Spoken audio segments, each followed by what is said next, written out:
It's been a rough day.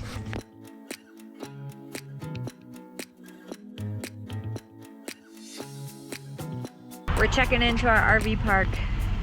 I hope this is our envelope. Let's see.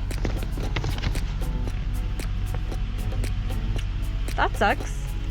It's empty. Oh, here we go. After hours check-in, choose a non-reserved site. Okay, we're site number 31.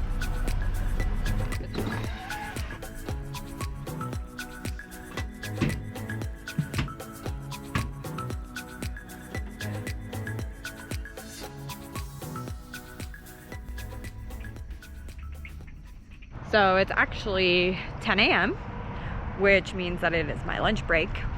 Andrew and I are both working East Coast hours while out west. So right now we're 2 hours behind our teams. The past few weeks we were 3 hours behind our teams. So I was waking up at about 5 to start work no later than 6. But it actually worked out really great because lunch then was at 9 a.m. So we had breakfast over our East Coast lunch time. And then we would get off at 2 o'clock, 3 o'clock, not too bad. Plenty of time to go explore. Right now I'm waking up at 6 to start work no later than 7. And then, yeah, so lunch is at 10. And then we're off between like 3:30, which is okay.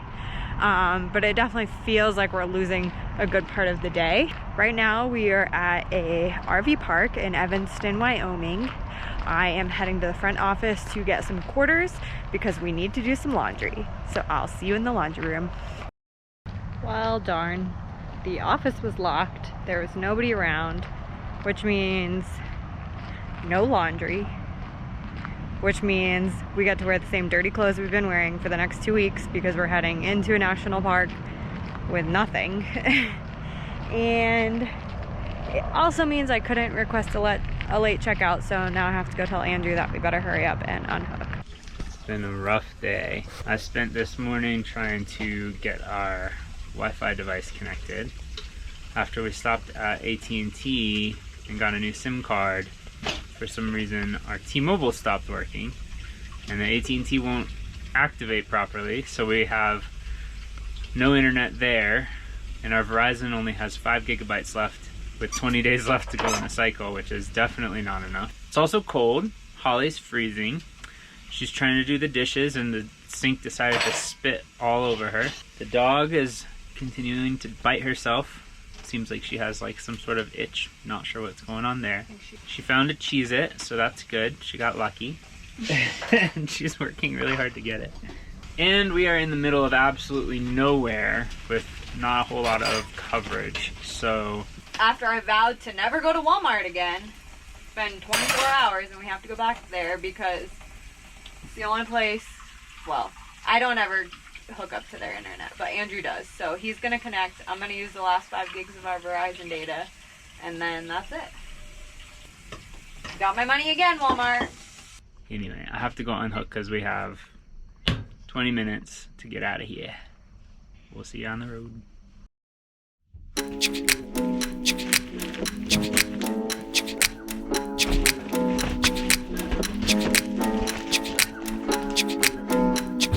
Cabin is secure for travel. We are heading to Walmart to finish out the workday.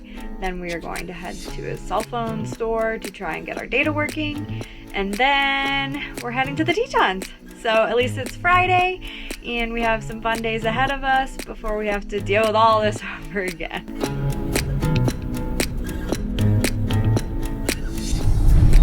We made it to a new state that neither of us have been to before. Idaho. Look, a bag of potatoes. A sack of potatoes on the welcome sign. Really? No. Oh. Idaho, but I've been told.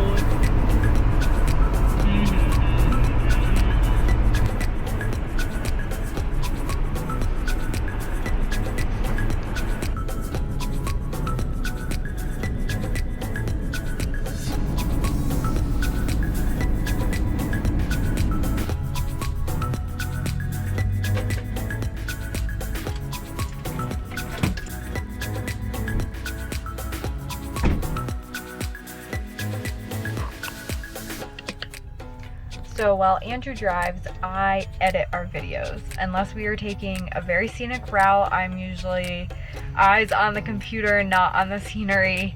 This is the perfect time to edit so that I'm not taking away from our days when we have time to go explore. But there's one thing we have to do quite often, and that is stop for gas.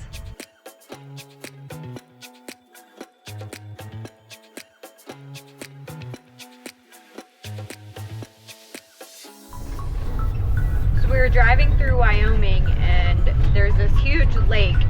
Andrew said to me, is that a lake or a flood? And I looked on the map and it said it was a reservoir, and I was like, well, I guess it was a purposeful flood.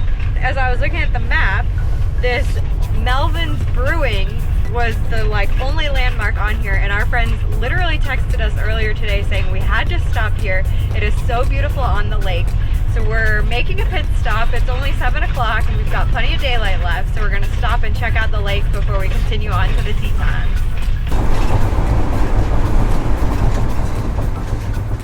Melvin Brewing is by far the nicest, most scenic harvest toast we have seen.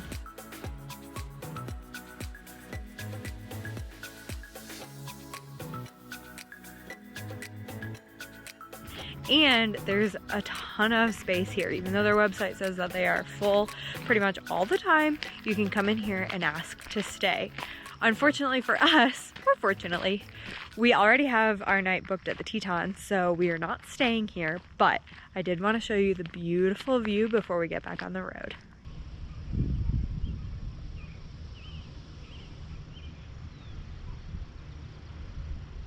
Melvin Brewing is in Alpine, Wyoming, so about an hour maybe from the Tetons, and then an hour and a half to 2 hours from where we are staying in Coulter Bay. So we are going to get on the road, savor some of this daylight. Definitely don't want to be driving in the dark through a national park where there is a ton of wildlife. Okay, wait, before we go, I have to show you their recycling bin. Man, if they lived in a state where you got paid for recycling, I think they'd double their money.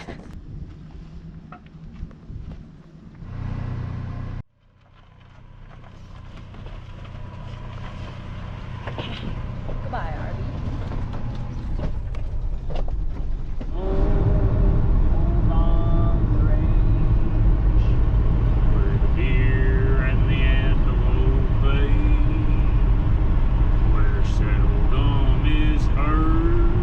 Discouraging word, and the skies are not cloudy all day. It's so dark because it's so late. It's almost 10 o'clock. We've got 45 more minutes till we get where we're going. But I think, are we in the Teton Park? Yes. We just came through Jackson Hole, and now we are in the Teton National Park. But we are heading 45 minutes north to Coulter Bay to an RV park where we are staying for the night. I'm tired. We made it into Teton National Park. We are at our campsite at Coulter Bay RV Park. Now I know the difference. RV park means full hookups. Campground means no hookups. So thank goodness we're at the RV park. We got all set up, all hooked up. Waffles is in bed. We're both getting ready for bed. It's late. It's like 11, which is like 1 at home. So yeah, this is kind of a typical day for us. We'll see you guys in the morning.